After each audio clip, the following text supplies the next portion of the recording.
Calculate 28 times 79 using FOIL.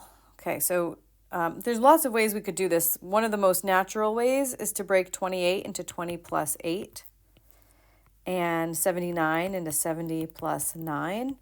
And then we use FOIL. So we take our 20, distribute it to everything in the second set of parentheses. So we have 20 times 70 plus 20 times 9. And then we move to our 8 and we distribute the 8 to the everything in the other parentheses. So I have 8 times 70 plus 8 times 9. So 20 times 70, that would be 1,400. 20 times 9 is 180. 70 times 8 would be 560, and 8 times 9 is 72. So this is 1,580 plus 560 plus 72. Let's see, if I add 20 to this, I'll get 1,600. So I'm going to steal 20 from here and put it here. So I have 1,600 plus 540 plus 72. So 1,600 plus 540 would be 2,140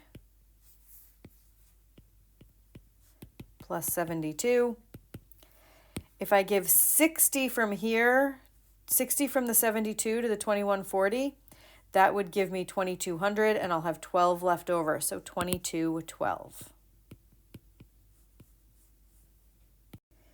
Calculate the product 28 times 79 using the standard algorithm.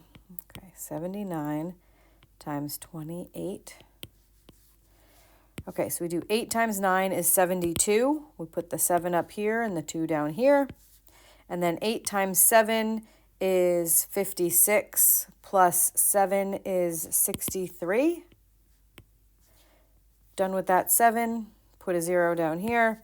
2 times 9 is 18. We put the 1 here and the 8 down here. 2 times 7 is 14, plus 1 is 15. Okay, and then we add these. 2 plus 0 is 2. 8 and 3 is 11. 6 and 6 is 12. 22, 12.